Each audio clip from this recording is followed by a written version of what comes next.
दोष दिखाई दे हमें, जो संसार के अंदर जो दोष है वो हमें सही सही दिखे। पहले वो दोष दिखेगा तभी तो वैराग्य आएगा, नहीं तो ऐसे वैराग्य तो आ नहीं सकता। फिर यही हमारा चल रहा था कि जिस काल में सम्यक दोष दर्शन पूर्वक जगत के पदार्थों की सर्व ऐषणा अंदर बाहर से सम्यक त्यागता है, तिसी क्षण में शम दम आदिक सर्व ज्ञान के साधनों की सम्यक प्राप्ति होती है। कहते तिसी क्षण जब हम सम्यक त्याग कर देते हैं, कोई दूसरा काल नहीं आएगा हमारे पास, उसी क्षण पे हमें ये क्या हो जाएगा, उसी क्षण हमें जो ये ज्ञान के साधन हैं उनकी सम्यक प्राप्ति है तो पड़े, पर उसी क्षण प्राप्ति हो जाएगी। ऐषणा के त्याग से भिन्न शम आदिकों की प्राप्ति का साधन जुदा नहीं है। कहते हैं कैसे हम उसको प्राप्त करें, हमारे पास कोई और साधन नहीं है, पहले इन ऐषणाओं को छोड़ना पड़ेगा हमें। तात्पर्य यह है कि आसुरी संपदा के त्याग से ही वैराग्य आदि दैवी संपदा प्राप्त होती है। देखो आसुरी संपदा, आसुरी संपदा कौन सी है, जो विषय विकार हो गए है ना, मेरा तेरा हो गया, शरीर से जुड़कर हम जो व्यवहार कर रहे हैं, ये आसुरी संपदा है। कहते हैं जब तक इसका त्याग नहीं होता तब तक दैवी संपदा नहीं आती। अब दैवी संपदा कौन सी हो गई, हाँ जी, अपने आप का जानना है ना, और मतलब अगर किसी ने बुरा भी कर दिया है तो भी ना हमें कुछ इच्छा नहीं है उससे बदला लेने की, ये हमारी दैवी संपदा होती है। वैराग्य आदि रूप दैवी की प्राप्ति वास्ते भिन्न साधन नहीं है। अब कैसे होगा, कहते कोई अलग से साधन नहीं करना पड़ेगा हमें, हमारे पास साधन कौन से हैं, जो ये तीन ऐषणाएं हैं इनका त्याग, यही साधन है। जैसे रोग के जाने से ही आरोग्यता आती है, आरोग्यता की प्राप्ति करने वास्ते भिन्न साधन नहीं है। जैसे रात्रि के जाने से ही स्वाभाविक दिन प्राप्त होता है, रात्रि गई तो दिन के लिए हमें कोई पुरुषार्थ नहीं करना। मैत्रेय ने कहा पदार्थों में दोष दर्शन कैसे करना। अब पहले तो उन्होंने ये बोला ना ऐषणाओं का त्याग कैसे करूं, उनके लिए क्या उपाय है। अब उन्होंने बोला कि इसमें हमें दोष दिखना चाहिए। अब कहती हैं दोष दिखे उसके लिए क्या उपाय करूं, ऐसे तो मेरे को दोष ही नहीं दिख रहा है इनके अंदर। मैत्रेय ने कहा पदार्थों में दोष दर्शन कैसे करना। पराशर ने कहा स्त्री आदिक सर्व पदार्थों में दोष शास्त्रों में विस्तृत लिखे हैं।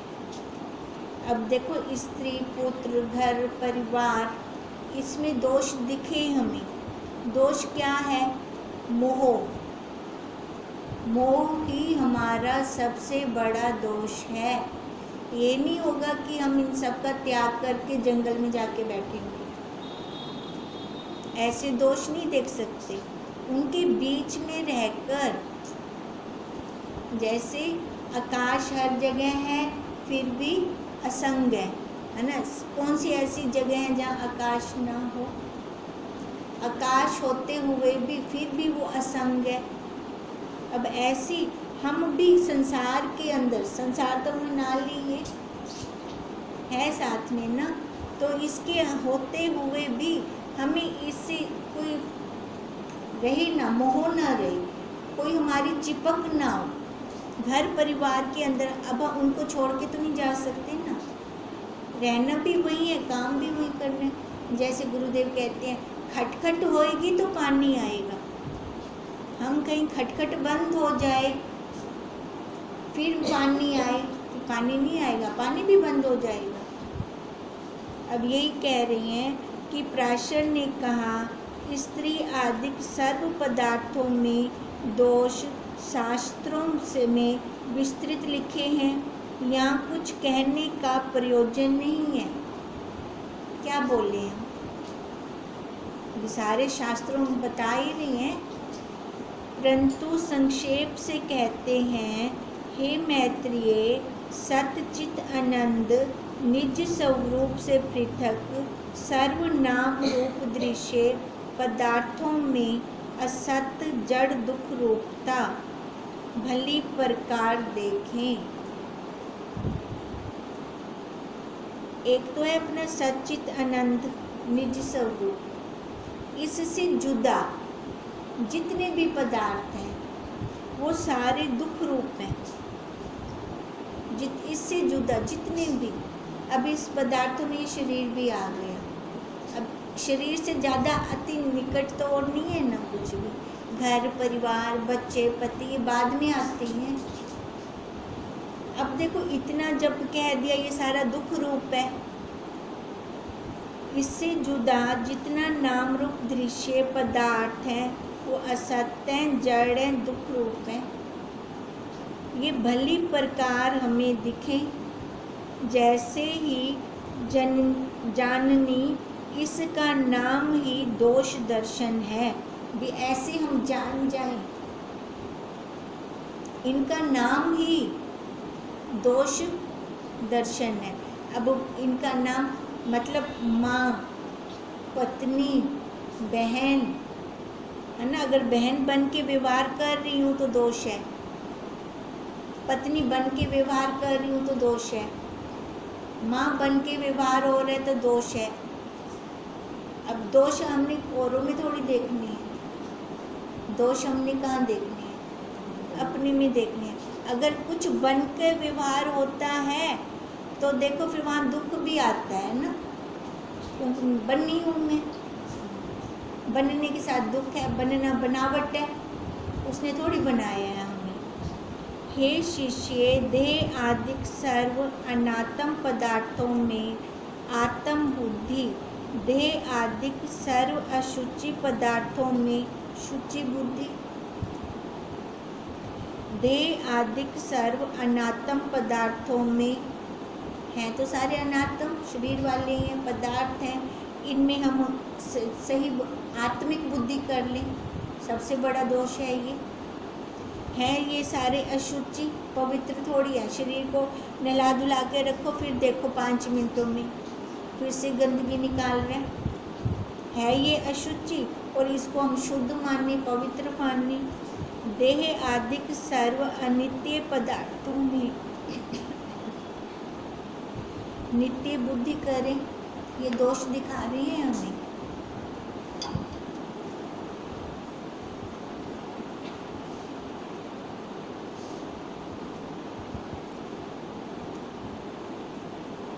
देह आदिक सर्व दुख रूप पदार्थों में सुख बुद्धि है तो ये दुख रूप, इनमें सुख कहाँ से आ जाएगा। जितना मर्जी ढूंढे हम, सुख नहीं आएगा इनके अंदर। सो भली प्रकार इस 4 प्रकार की अविद्या को त्याग कर पूर्वोक्त 4 प्रकार की अविद्या से भिन्न। अब देखो ये जो ऊपर इन्होंने बताया ये 4 प्रकार की अविद्या है, इसको त्यागना है हमें। और जो 4 प्रकार की अविद्या से भिन्न अलग अपनी आत्मा है, एक अविद्या होगी एक विद्या होगी। अब विद्या है अपना स्वरूप है ना। अब ये अपना स्वरूप कैसे प्राप्त होगा, अनेक जन्मों के यत्न से। आज हमने पढ़ा है 7वें अध्याय है ना। ज्ञानी को तब जाके ज्ञान होता है, अनेक जन्मों के यत्न से, तब जाकर ये विद्या प्राप्त होती है। ऐसी विद्या नहीं प्राप्त होती है। अब देखो पहले तो दिखे ये अविद्या और विद्या, दोनों में से एक चीज़ तो दिखे, दूसरी का निखेड़ा अपने आप हो जाएगा। एक तो दिखे, अविद्या तो दिखे, अविद्या है अब बचपन से लेकर अब तक हमने कितने भोग भोगे, कहाँ से हमें वो आनंद आया, कहाँ हमारा मन रुका, कहाँ हमारी तृप्ति हुई है। ये सारी अविद्या है, इसलिए तृप्ति नहीं हुआ मन। हमारा मन तृप्त कब होगा? जब हमें अपना आत्मिक आनंद आता है। फिर उस टाइम हमें कुछ खाने को दे दे कोई, है ना, कोई गहने दे दे, कोई पहनने को अच्छे कपड़े दे दे, हमारा दिल ही नहीं करता। क्यों? क्यों? अपने रस के अंदर हम तृप्त हैं। ये सारा बाहर का पचड़ा है, वहाँ जाने को दिल नहीं करता हमारा। इसलिए कह रही हैं कि ये जितनी भी अविद्या है, अविद्या से भिन्न आत्मा नित्य शुचि सुख रूप वस्तु है, सोई हमारा स्वरूप है। आत्मा को पवित्र करने की कोई ज़रूरत ही नहीं है। कब हम उसको नहलाते हैं, धुलाते हैं, तौलिए से पोंछते हैं, उसके लिए क्या करते हैं? कुछ नहीं करते। वो फिर भी पूर्ण है, पवित्र है, नित्य है ना। तभी वो कह रही हैं वही जो स्वरूप है ना, वो वस्तु जो है वही हमारा स्वरूप है। किसी को तू अहम रूप करके जान। अब जो हमने अहम किसको माना हुआ है, अहंकार किस में कर रही हैं हम? शरीर में कर रही हैं। क्या कह रही हैं पराशर जी? शरीर में अहंकार ना कर, अपने स्वरूप अपने आप को जान, फिर किसी और को जानने की जरूरत नहीं रहेगी, फिर कहीं और जानने की जरूरत नहीं रहेगी। देह आदिक संघात में अहम मत मान, यही वैराग्य है। अब उन्होंने पूछा ना, मैं कैसे वो वैराग्य करूं, है ना, कैसे त्याग करूं, कैसे मेरे को वैराग्य हो। अब बार बार वही चीज़ कह रही हैं, भी तो पहले जान जा अच्छी तरह से शरीर का क्या धर्म है और अपने स्वरूप का क्या है। तो अच्छे देखो, खाली शरीर को ही जान लेना, दूसरे को जानने की ज़रूरत नहीं है। तो हम स्वतः पहुंच जाएंगे, अपने आप पहुंच जाएंगे। जैसे कीड़ी फिरती तो मिश्री का डला मिल जावे, तो कटु पदार्थ तिससे यतन बिना ही आप ही छूट जाता है। अब कीड़ी किस लिए घूम रही है? मिठास के पीछे घूम रही है ना, कि वो मेरे को मिल जाए। कटु पदार्थ अपने आप छूट गया। अब हम सारे अब किसके लिए यत्न कर रहे हैं? अपने स्वरूप के लिए, विद्या के लिए। अविद्या अपने आप छूट रही है।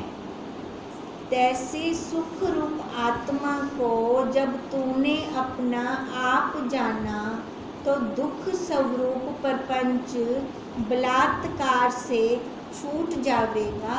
जब हमें लगने लगा कि अपने स्वरूप में ही आनंद है, दूसरे पास से आनंद है ही नहीं, ये स्वतः अपने आप छूटता जाएगा, हमें छोड़ने की जरूरत नहीं पड़ेगी। और वैसे देखो, शरीर तो छूट ही रहा है, स्वतः छूट रहा है। हम इसको जितना भी सांभने की कोशिश कर लें, पकड़ में आ रहा है, पकड़ में तो आ नहीं रहा। अब ये छूटना किसका कह रही है? मन से जो हमने पकड़ रखा है। हमने बुजुर्गों को देखा होगा, है ना, जो इस विद्या को नहीं लेते, उनकी मन से बहुत पकड़ होती है। शरीर भले जा रहा है, पर मन के अंदर जो इच्छाएं हैं, जो वासनाएं हैं, वो नहीं जाती उनकी। तो क्या होता है? उससे उनको दुखी तो होता है, इससे ज़्यादा तो नहीं होता उनको। पहले भी दुखी, बुढ़ापे में भी दुखी, मरने के बाद भी दुखी। कहाँ वो सुख पाएंगे? अब ये विद्या, मधु विद्या बोलते हैं ना इसको, ब्रह्म विद्या, मधु विद्या, राज विद्या, गुहु विद्या, ये छुपी हुई विद्या है। अच्छा, यहाँ पे इतनी जल्दी जल्दी कोई बैठ भी नहीं सकता, कोई टिक भी नहीं सकता। अगर कोई आ भी जाता है ना बाहर, संसार का प्रपंच उसको खींच के ले जाएगा। क्यों?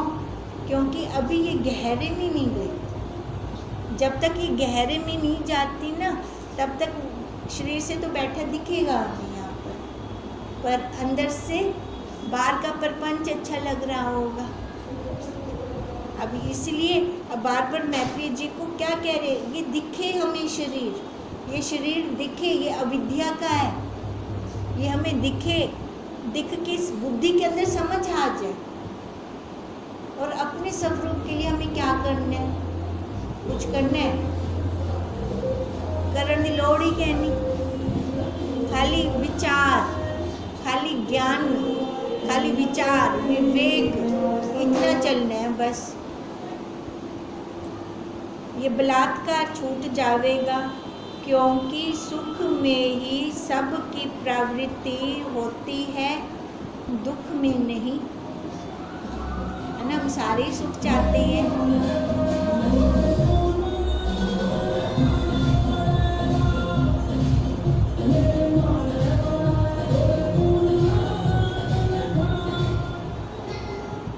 देखो हम सारे सुख चाहते हैं, और वो सुख कहाँ मिलता है हमें, अपने आप में। सुख रूप तो खाली आत्मा ही है, आत्मा से अलग और कोई दूसरा सुख तो है ही नहीं, अन्य नहीं।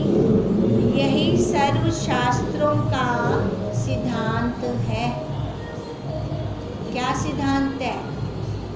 अपने आप में बैठेंगे तो हमें वो सुख, वो आनंद प्राप्त होगा। अपने घर में बैठेंगे, अगर बाहर बैठे हैं तो फिर वो कंकर पत्थर, धूप, बारिश, है ना, सर्दी, गर्मी, सारा सहन करना पड़ेगा। हे मैत्रेय, शास्त्र पढ़ता है और अपने स्वरूप को नहीं जानता। मैत्रेय ने कहा था ना कि मैंने पहले कितना उन्होंने पढ़ के बताया, ये हूँ कि मैं ये हूँ, मैं ये हूँ कि मैं ये हूँ, पढ़ा है तभी तो पूछ रही है ना वो। अब खाली पढ़ना नहीं है, चाहे हम 2 लाइनें पढ़ें, पर पढ़ जाए हमारे अंदर, है ना। ये पढ़ के, है ना, क्या हो जाएगा, पढ़ के पंडित थोड़ी बन जाएंगे।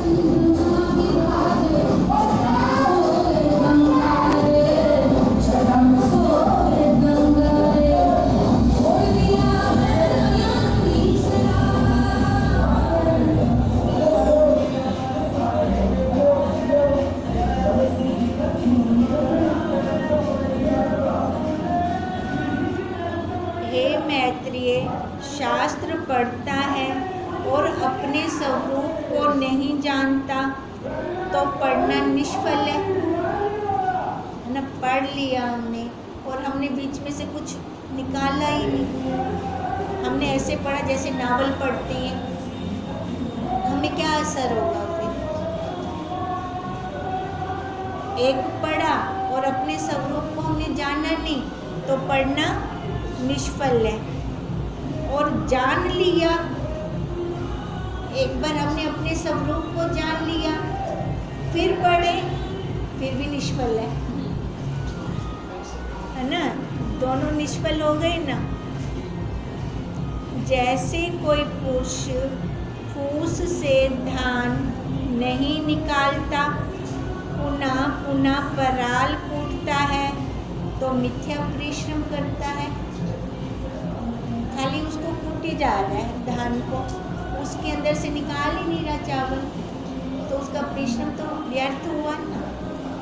और धान निकास के पुनः पराल को कूटता है तो भी निष्फल है।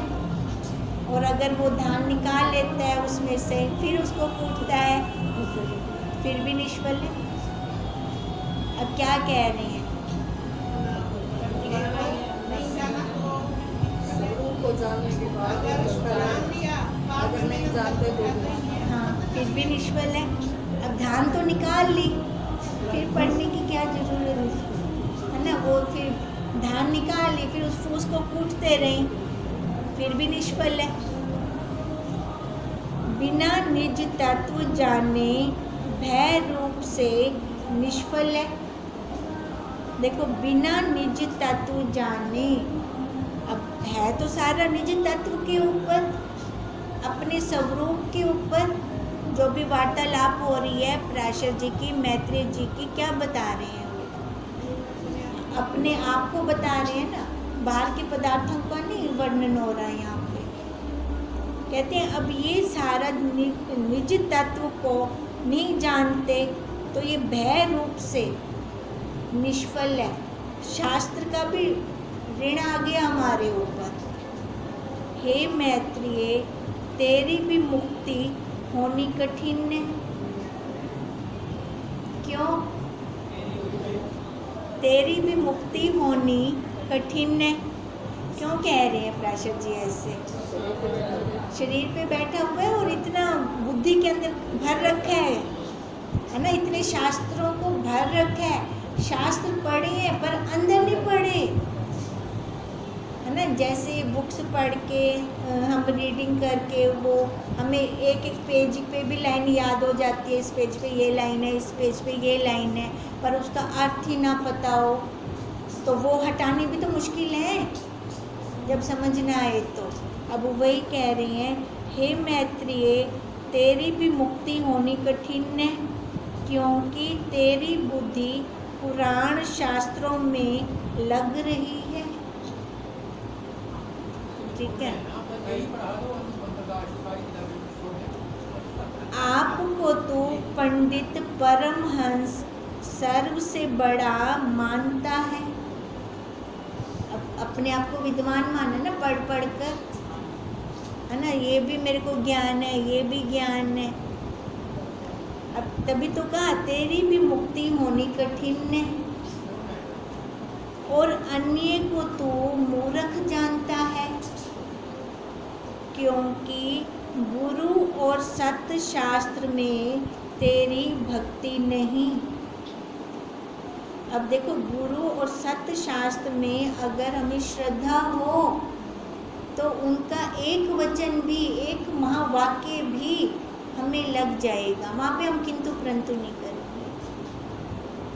अगर हमें श्रद्धा नहीं है फिर हम अपनी बुद्धि से तर्क करेंगे, है ना। फिर वहाँ से जो शास्त्र में लिखा पड़ा है वहाँ से निकाल के फिर आगे हम वार्तालाप करेंगे।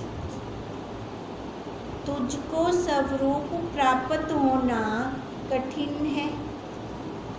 मैत्रेय ने कहा, अब मैं गुरु शास्त्र में श्रद्धा करूँगा। देखो, किसी के कहने से श्रद्धा नहीं बनती।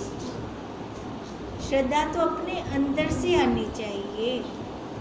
अब पराशर जी ने कहा ना कि तेरा कठिन है मुक्त होना। क्यों? क्योंकि तेरे को है नहीं ना, श्रद्धा नहीं है गुरु और शास्त्र पे। तेरे को है कि मैं अपने आप पढ़ के बन जाऊंगा। अपने आप जो पढ़ा, अर्थ का अनर्थ लिया, वो सही तो लिया नहीं। मुक्ति का द्वार गुरुदेव ही खोलते हैं। हम कहें हम अपने आप खोल देंगे अपनी मुक्ति का द्वार, संभव नहीं है। जब तक गुरुदेव की अपने ऊपर कृपा दृष्टि ना हो, हमारी बुद्धि ही नहीं खुल सकती तब तक। अब यही बात वो मैत्रेय को कह रही हैं। मैत्रेय ने कहा, अब मैं गुरु शास्त्र में श्रद्धा करूँगा। इंद्रियों को वैराग्य से, अष्टांग योग से व सांख्य योग से रोकूंगा, परंतु तत्व उपदेश करो। बताओ और क्या तत्व उपदेश हो? देखो, वो ध्रुव भी चला गया था सुनकर, है ना, अपने आप में आ गया था। अब मैत्रेय जी को भी सुन रहे थे, है ना। मैत्रेय जी को हो ही नहीं रहा। फिर से वही तत्व उपदेश करो, तत्व उपदेश करो। हाँ, मैं करूँगा कैसे होगा? हाँ, तो ये इंद्रियों, उन्होंने तो पहले बोल दिया, इंद्रियों का जो धर्म है वो बरतेंगी, है ना। कहा था ना, आँख अगर अच्छा देख रही है तो बुरा कौन देखेगा? आँख ही देखेगी ना। नाक सुगंध ले रहा है तो बुरी गंध कौन लेगा? वो तो उनका धर्म है, उनको तो हम रोक ही नहीं सकते। पर हमें ज्ञान हो, हमें पता हो, तभी वो के अब देखो, अब भी मैत्रेय ने यही कहा कि अब मैं गुरु शास्त्र में श्रद्धा करूँगा, इंद्रियों को वैराग्य से, अष्टांग योग से व सांख्य योग से रोकूंगा, परंतु तत्व उपदेश करो। पराशर ने कहा, हे मैत्रेय, इंद्रियों को केवल हठ से रोकने से मुक्ति नहीं होती। इंद्रियों को हठ से रोके ना, बीमारियां लग जाती हैं। कभी मत रोकना इंद्रियों को हठ से। शास्त्र रीति अनुसार सर्व इंद्रियों से धर्म पूर्वक यथा योग्य व्यवहार कर। मना नहीं कर रहे हो, शास्त्र रीति के अनुसार जो इंद्री का धर्म है तू व्यवहार कर, तेरे को मना नहीं है, पर शास्त्र मर्यादा में रहकर अति मत कर, किसी भी इंद्री की अति मत कर। और अपने को असंग, निर्विकार, निर्विकल्प आत्मा जान। अब भूख लगी है, प्राणों का धर्म है भूख प्यास, है ना, हम उसको रोककर तो नहीं बैठ सकते।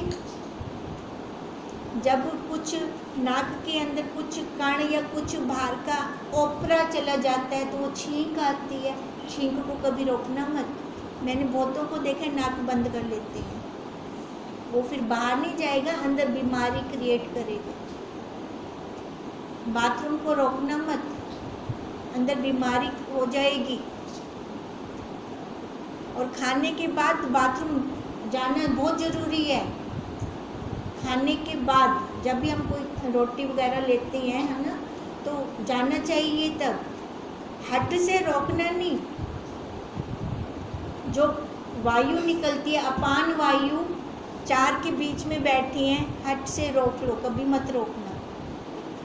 वो जो शरीर का निकलेगा ना, फिर वो खुद भुगतान करोगे, कोई और नहीं भुगतान करेगा। ये भी हमें समझ होनी चाहिए। अब यही बात कह रही हैं कि शास्त्र रीति अनुसार देख, आंख का धर्म है देखना, देख, पर कितना देखना चाहिए, कहाँ दिखाना चाहिए, है ना, वो पता हो हमें, वो सारा व्यवहार करना आना चाहे, तो फिर हम असंग हैं अपने आप से। संसार के अंदर रहते हुए भी असंग है। जैसे कमल का फूल पानी में रह रहा है, कीचड़ में रह रहा है, फिर भी उसको कीचड़ नहीं लग रही। निर्विकार, निर्विकल्प आत्मा तू जान। हमारी दृष्टि बस अपने आप पर है। देह इंद्रियों के व्यवहार में कृतत्व, भोक्तापन बुद्धि मत कर। मैं खा रहा हूँ, भोग रहा हूँ या कर रहा हूँ, ऐसी बुद्धि ना बनाए हम अपनी। अगर ऐसी बुद्धि हम बनाते हैं तो ये सब अनात्मा के ही धर्म हैं। हमने अपना धर्म तो जाना ही नहीं। हमारा क्या धर्म है? हम सत्य चित्त अनंत रूप हैं। तू आत्मा चैतन्य अपने धर्म में स्थित रहे। बस हमें और क्या करना है कुछ हमें खाली बस अपने धर्म में स्थित रहे। हम जब अपने धर्म में आ जाएंगे, अपनी दृढ़ता हो जाए हमें, है ना, ये बाहर का जितनी उपाधियाँ इस शरीर को उड़ाई हुई है ना, आप एक कुछ भी कहनी है इनसे, ये मैं हूँ ही नहीं। तो मैं जो हूँ बस वही हूँ, इसी में दृढ़ बुद्धि कर ले, वो छोड़ने की लोड़ ही कहनी। स्वतः ही छूट रहा है, अपने आप सारा चला जाएगा। बस इतनी दृढ़ता हो हमें। अब इतनी दृढ़ता हो जाएगी तो वही कह रहे हैं पराशर जी, कुछ करने की और हमें ज़रूरत नहीं।